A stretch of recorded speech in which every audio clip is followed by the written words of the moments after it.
ஏன்னா காலாகாலமாகவே பெண்களுக்கு நிரம்ப சோதனைகள் உண்டு. பெண்களுடைய வாழ்க்கையில் சோதனையே வரலன்னு சொன்னாதான் பெரிய ஆச்சரியம். அவர்கள் தினமும் ஒரு சோதனையை, தினமும் ஒரு தடையை கடந்து தான் வெளியே வரணும்.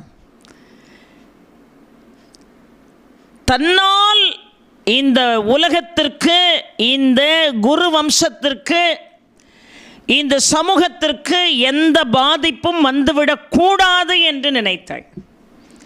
இந்த புகுந்த வீட்டுக்கு வந்த உடனே பீஷ்மரிடம் சொன்ன வார்த்தை என்ன தெரியுமா? இனி இதுதான் என்னுடைய பிறப்பிடம் என்று சொன்னாள்.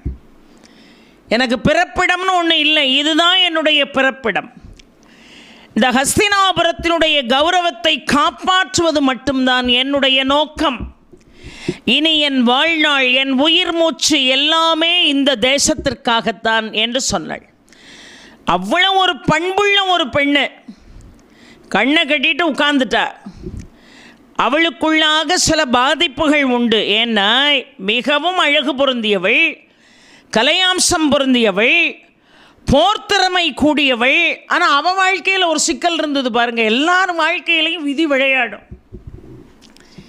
அவள் வாழ்க்கையில் என்ன சிக்கல் இருந்ததுன்னா, அவளுடைய ஜாதகப்படி அவள் யாரை திருமணம் செய்கிறாளோ அந்த முதல் கணவன் இருக்க மாட்டான்.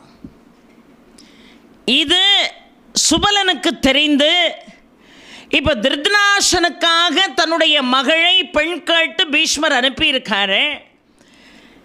இப்போ இந்த பெண்ணை திருமணம் செய்து வைத்தால் திருதராஷ்டிரனுடைய உயிருக்கு ஆபத்து வந்துவிடும் என்று பயந்து இவர் என்ன செய்தார்? இந்த திருமணத்திற்கு முன்னதாக இந்த பெண்ணுக்கு ஒரு சடங்கை செய்தார். அந்த சடங்கு என்ன சடங்குன்னு சொன்னால், ஒரு ஆடை கொண்டு வந்து அந்த ஆடு வாயிலாக இந்த பெண்ணினுடைய கழுத்தில் மங்கள நாணை பூட்டி அடுத்த கணமே அந்த ஆட்டை பலியிட்டார் சுபலன் என்று பார்க்கிறோம். அப்போ சொன்னார், இப்போ சம்பிரதாயப்படி மட்டுமல்ல, உண்மையாகவே காந்தாரியினுடைய முதல் கணவன் இந்த ஆடு. இந்த ஆடு இப்பொழுது மாண்டு போனது. அதை பலி கொடுத்து விட்டோம், அது மாண்டு போனது. அப்போ சட்டப்படியும் சரி, தர்மப்படியும் சரி, இவளுக்கு எவன் ஒருவன் முதலாவதாக மங்கள நான் பூட்டுகிறானோ அவன் இருக்க மாட்டான்னு ஜாதகம் சொல்லுது இல்லையா? இப்போ ஜாதகப்படி அவன் இல்லை. இப்போ அந்த ஜாதக தோஷம் நீங்கி போச்சு. இனி திருதராஷ்டிரனுடைய உயிருக்கு ஆபத்து இல்லை. நம் பெண் மங்களமாக வாழ்வாள் என்று நினைத்து அந்த கைங்கரியத்தை செய்து திருமணத்துக்கு சம்மதித்து திருமணம் பண்ணி கொடுத்தான் சுபலன். ஆனால் தன்னையும் அறியாமல் வாழ்க்கையில் ஏற்படக்கூடிய சங்கடங்கள் பெண்களை நிரந்தரமாக அமைதியாக்கிவிடும் சில இடத்துல. அதனால் எந்த மறுப்பும் சொல்லலை. நம்முடைய வாழ்க்கையில் ஏற்கனவே இப்படி ஒரு சிக்கல் இருக்குது. இனிமேல் நமக்கு என்ன வாழ்க்கை அமைஞ்சான்னு தாய் தகப்பன் பேச்சை கேட்டு கல்யாணம் பண்ணணும். பிறவியிலே நம்ம ஜாதகம் சரியில்லை, அடுத்தாப்புலையும் நமக்கு அமைஞ்ச வாழ்க்கையில் நல்ல பிரகாசமான கண்களை கொண்டவனோடு வாழக்கூடிய தலையெழுத்தும் இல்லை. போதும், கிடைச்ச வாழ்க்கை போதும். சில பேர் விரக்தியினுடைய உச்சத்துக்கு போயிட்டாங்கன்னு வைங்களேன், அவங்களுக்கு எதை பற்றியுமே கவலை இருக்காது. காந்தாரி ஒரு வகையில் ரொம்ப பாவம். காந்தாரி பொறாமை பிடித்தவள். காந்தாரியை போல ஒரு பொறாமை கொண்ட பெண் இந்த உலகத்தில் இல்லை. இதெல்லாம் நம்ம பேசுகிறோம். வெளியே பார்க்கும் போது சில பேர் கற்களாகவும் முட்களாகவும் தான் தெரிவார்கள். அவர்களுடைய வாழ்க்கைக்குள்ளே புகுந்து பார்த்தால்தான் அந்த மனசு எவ்வளவு மென்மையானதுங்கிறது நமக்கு புரியும். ஆக காந்தாரி திருதராஷ்டிரனை கல்யாணம் செய்து கண்களை கட்டி கொண்டாள். சத்தியவதி வந்து சொன்னா, நீ கண்ணை கட்டணுங்கிற அவசியம் இல்லை, அவனுக்கு வழிகாட்டியாக இரு. திருதராஷ்டிரனுடைய அன்னை அம்பிகை வந்து சொன்ன, அம்மா கண்ணை கட்ட வேண்டாம், அவனுக்கு நீ வழிகாட்டியாயிரு. அவ முடியாதுன்ட்டா. ஆனால் 2 பெண்கள் வலியுறுத்தினார்களே தவிர, 1000 அறங்களை உள்வாங்கிய பீஷ்மர், அம்மா ஏன் கண்ணை கட்டணும், அவனுக்கு கண்ணு தெரியலன்னா நீ கண்ணை கட்டிக்கிட்டு ஏன் இருக்கணும், என்ன அவசியம் இருக்குது கேட்கல. அந்த சபையிலே, அந்த ஹஸ்தினாபுரத்திலே உயர் பதவி வகிக்கக்கூடிய யாராக இருந்தாலும், உறவுகளாக இருந்தாலும், உரிமைக்குட்பட்டவர்களாக இருந்தாலும், இந்த பெண்களை தவிர வேற யாருமே நீ ஏன் கண்ணை கட்டணுங்கிற கேள்வியை கேட்கலை. கண்ணை கட்டிக்கிட்டு இரு. கணவனுக்கு கண்ணு தெரியல, நீயும் கண்ணை கட்டிக்கிட்டு இரு. அவள் கண்ணை கட்டி கொண்டு இருந்தாள். ஆனால் அவளுக்கு எவ்வளோ பெரிய ஒரு பாக்கியம் கிடைத்தது தெரியுமா?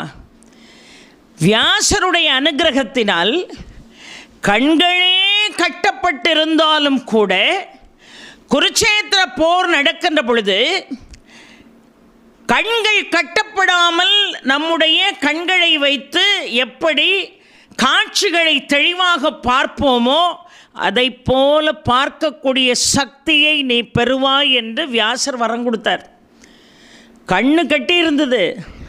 ஆனால் குருச்சேத்திர போர் நடக்கும்போது மட்டும் அந்த குருச்சேத்திர போர் எப்படி நடக்கிறது, யாரால் யார் வீழ்கிறார்கள் என்பதை அவள் மிக தெள்ளத் தெளிவாக பார்த்தாள் என்று பாரதம் சொல்கிறது. காலம் முழுதும் கணவனுக்காக கட்டி வாழ்ந்தவளாக நாம் காந்தாரியை பார்க்குறோம். இன்னொரு இடத்துல ஒரு கதாபாத்திரம். இப்போ இவளுக்கு கண்ணிருந்தும் கண்களை கட்டி கொண்டு இவள் வாழ்க்கை நடத்துகிறாள். நல்லா யோசிச்சு பாருங்க. பிறந்த இடத்துல பெற்றோர்களை, உற்றார் உறவினர்களை, தோழிகளை, தான் வாழ்ந்த சூழ்நிலைகள் அத்தனையும் விடுத்து விட்டு இங்கே ஒரு இடத்துக்கு வாழ வந்து, இந்த வாழ வந்த இடம் ஒரு புது இடமா இருக்குது. அந்த புது இடத்துல இன்னும் கால் எடுத்து வச்சு பல செய்திகளை நாம் பழகலை. அப்பேற்பட்ட ஒரு சூழ்நிலையில் கூட என் கணவன் பார்க்காத இந்த உலகத்தை நான் பார்க்க மாட்டேன் என்று கண்களை கட்டிக்கொண்டு வாழ்ந்த ஒரு பெண் காந்தாரி பாரதத்தினுடைய ஒரு புறத்தில். அதே சமயம் இன்னொரு பெண்ணை பார்க்க போகிறோம். அந்த பெண் யார் என்று கேட்டால் கிருஷ்ணனுடைய பாட்டனும் யதுகுலத்தை சேர்ந்தவன் சுரசேனன் என்கின்ற மன்னன். அந்த சுரசேனனுடைய அத்தை மகன் குந்தி போஜன். இப்போ குந்தி போஜன் பல ஆண்டுகளாக குழந்தை இல்லாமல் இருந்தான். அப்போ சுரசேனன் சொன்னால், எனக்கு இறைவனுடைய அனுகிரகத்தினால ஒரு ஆண் குழந்தையோ இல்லை ஒரு பெண் குழந்தையோ பிறந்தா உனக்கு அந்த குழந்தையே சுவிகார புத்திரனாகவோ இல்லை சுவிகார புத்திரியாகவோ கொடுக்கிறேன் என்று சொன்னான். இப்போ சுரசேனனுக்கு ஒரு பெண் பிறந்தாள். அந்த பெண்ணுக்கு பிருதை என்று பெயரிட்டான் சுரசேனன். குந்தி போஜனுக்கு கொடுத்த வாக்கிற்கு ஏற்ப இப்பொழுது அந்த பெண் குழந்தையை குந்தி போஜனுக்கு சுவிகார புத்திரியாக சுரசேனன் வழங்கினான். இப்போ குந்தி போஜன் பிருதையை வளர்த்த காரணத்தினால் அவள் பேர் குந்தி. நாளொரு மேனியும் பொழுதொரு வண்ணமாக அந்த குழந்தை வளர்ந்து வருகிறது குந்தி போஜனுடைய அவையிலே. 12 வயது நடந்து கொண்டிருக்கிறது. குந்தி போஜனுடைய அவைக்கு இப்பொழுது துர்வாச முனிவர் வருகிறார். துர்வாச முனிவரை பார்த்தாலே எல்லாருக்கும் பயம். துர்வாசர் கடந்து வரக்கூடிய அத்தனை நிகழ்வுகள்லையும் ஏதாவது ஒரு சிக்கல் இருக்கும். அப்பேற்பட்ட கோபத்தினுடைய உச்சம் துர்வாசர். அவர் இப்பொழுது குந்தி போஜனுடைய அவைக்கு வருகிறார். குந்தி போஜன் அப்படியே ஆடி போய் நிற்கிறான். ஏன்னா நின்றா குற்றம், உட்கார்ந்தா குற்றம், எழுந்தா குற்றம்னு சொல்லக்கூடியவர் துர்வாசர்.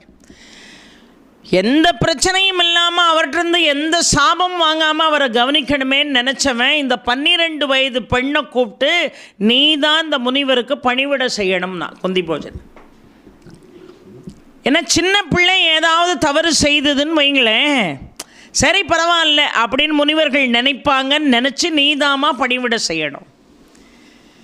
ஆனால் 12 வயது நிரம்பிய அந்த சிறுமி மிக அழகாக துர்வாசருக்கு பணிவிடை செய்தாள். மிகவும் பொறுமையாக பணிவிடை செய்தாள். அந்த 12 வயசில் நீங்கள் யோசித்து பாருங்கள், ஒரு விளையாட்டு பிள்ளையாக இருந்திருப்பாள். ஆடல் என்ன, பாடல் என்ன, ஆற்றுல போய் நீந்துறது என்ன, அம்மான விளையாடுறது என்ன, ஊஞ்சல் ஆடுறது என்னங்கிற பருவம். அந்த பருவம் தன்னுடைய விளையாடல்கள் எல்லாத்தையும் தியாகம் பண்ணிட்டு முனிவனே கதின்னு அவருக்கு பணிவிடை செஞ்சார். இந்த பணிவிடையில் துர்வாசரே ஆடி போனார். என்ன ஒரு பொறுமை, வயது முதிர்ந்தவர்களுக்கு இல்லாத ஒரு பொறுமை இந்த குழந்தைக்கு இருக்கு அப்படின்னு குந்திபோஜனுடைய ஆசிரமத்தை விட்டு புறப்படுறதுக்கு முன்னாடி அந்த பெண்ணுக்கு ஏதாவது கொடுக்கணும்னு நினச்சார்.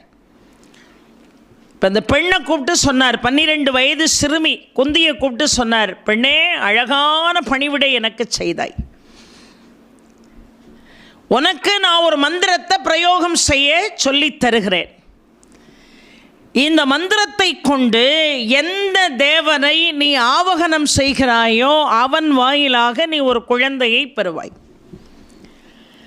குழந்தையை பெற்ற பிறகு மீண்டும் நீ கன்னியாவாய் அப்படின்னு ஒரு மந்திரத்தை சொல்லி கொடுத்தார். இந்த முனிவர்களுக்கெல்லாம் அவர்களுடைய வாழ்க்கை, அவர்களுடைய எதிர்காலம், அவர்களுடைய நிகழ்காலம் எல்லாம் தெரியும்.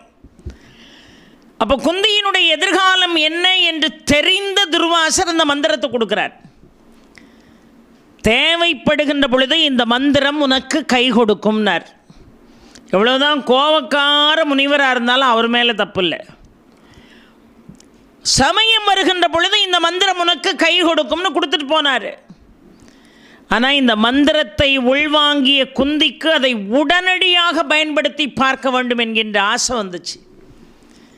என்னடா இது அதிசயமாக இருக்குது, இந்த மந்திரத்தை பிரயோகம் பண்ணால் எந்த தேவனை நினைத்து இந்த மந்திரத்தை பிரயோகம் பண்ணுறோமோ அவர்கள் வாயிலாக நமக்கு ஒரு குழந்தை, அது எப்படி பிறக்கும்?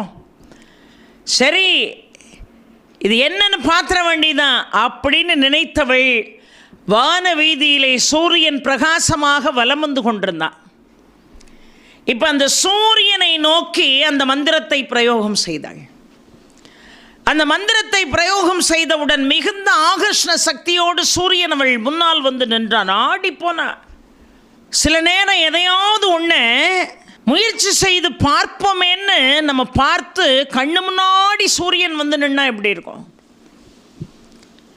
மிகவும் பிரகாசமாக சூரியன் வந்து நின்றான். இந்த காட்சியை பார்த்த உடனே பயந்துட்டா குந்தி. எந்த மந்திரத்தால் இவன் வந்தானோ அவன் வாயிலாக இப்பொழுது இவளுக்கு ஒரு குழந்தை உருவாகப் போகிறது. துர்வாசருடைய வாக்கு அது. இவ கையெடுத்து கும்பிட்டா சூரியனை, நான் தெரியாமல் இந்த மந்திரத்தை பிரயோகம் பண்ணிட்டேன், தயவுசெய்து நீங்கள் வந்த வழி பார்த்தே திரும்பி போங்கன்னா. சூரியன் சொன்னால், என் மனைவி சாயிடமும் உழையிடமும் சொல்லாமல் உடனடியாக உன்னை நோக்கி வரக்கூடிய அளவிற்கு ஆகர்ஷண சக்தி படைத்தது இந்த மந்திரம். இப்பொழுது என்னுடைய அன்புக்கு நீ கட்டுப்பட்டே ஆக வேண்டும். உனக்கு ஒரு மைந்தனை நான் தருவேன், அவனை ஈன்ற பிறகு நீ கன்னியாக மாறுவாய் என்று சொன்ன உடனே இந்த பெண் கதறினாள்.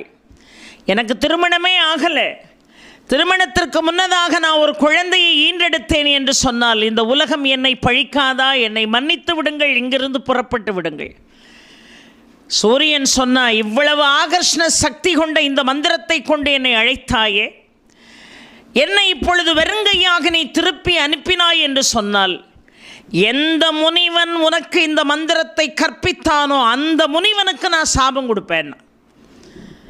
குந்தி நினைச்சா தன்னாலே தனக்கு இந்த மந்திரத்தை சொல்லி கொடுத்த துர்வாசருக்கும் இல்லை தண்டனை வந்து சேர்ந்துரும்னு வேற வழி இல்லாமல் சூரியனுடைய ஆணைக்கு கட்டுப்பட்டாள்.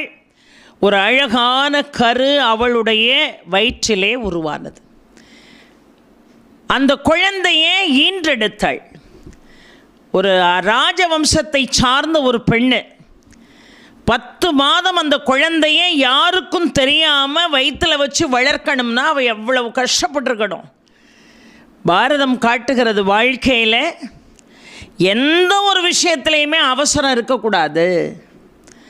அவசரப்பட்டு ஒரு காரியத்தை செஞ்சு அதனால் சில கொடூரமான பின்விளைவுகள் ஏற்பட்ட பிறகு அதை நினச்சி கவலைப்பட்டு பிரயோஜனம் இல்லை. ஆக ஒரு அடியை எடுத்து வைக்கும் போதே கவனமாக என்ன செய்யணும்? எடுத்து வைக்கணும். அந்த காலத்தில் மகாபாரதம் பெண்களுக்கென்று மிக அழகாக அறிவுரைகளை சொன்னது. எந்த ஒரு விஷயத்துலையும் அவசரம் இருக்கக்கூடாது. அவசரம் இருந்தால் இது மாதிரி சிக்கல்களை சந்திக்க வேண்டியது வரும். இப்போ 10 மாதம் முடிந்த பிறகு ஒரு அழகான குழந்தை பிறந்தது. என்ன ஒரு அதிசயம் பாருங்கள், இந்த உலகத்திலே யாருக்குமே கிடைக்காத ஒரு குழந்தை குந்திக்கு கிடைத்தது. இந்த குழந்தை எப்படி பிறந்தான் அப்படின்னா பெரிய ஆச்சரியம். கவசத்தோடும் குண்டலத்தோடும் அந்த குழந்தை பிறந்தான். கவசத்தோடும் குண்டலத்தோடும் அந்த குழந்தை பிறந்தான். ஏன் பிறக்கிற குழந்தைலாம் கவசத்தோடையும் குண்டலத்தோடையுமா பிறந்துக்கிட்டு இருக்கு? அந்த குழந்தை மட்டும் கவசத்தோடு குண்டலத்தோடு பிறந்தான். என்ன காரணம் என்று சொன்னால், அதற்கு ஒரு முற்பிறவி வரலாறை பாரதம் சொல்கிறது. குந்தியினுடைய வயிற்றிலே பிறந்த இந்த ஆண்மகன் ஏன் கவச குண்டலங்களோடு பிறந்தான்? சகசிர கவசன் என்று ஒரு மிகப்பெரிய ஒரு அசுரன் இருக்கிறான்.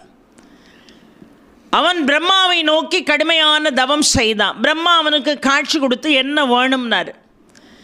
இந்த உலகத்தில் எனக்கு மரணமே வரக்கூடாதுன்னு.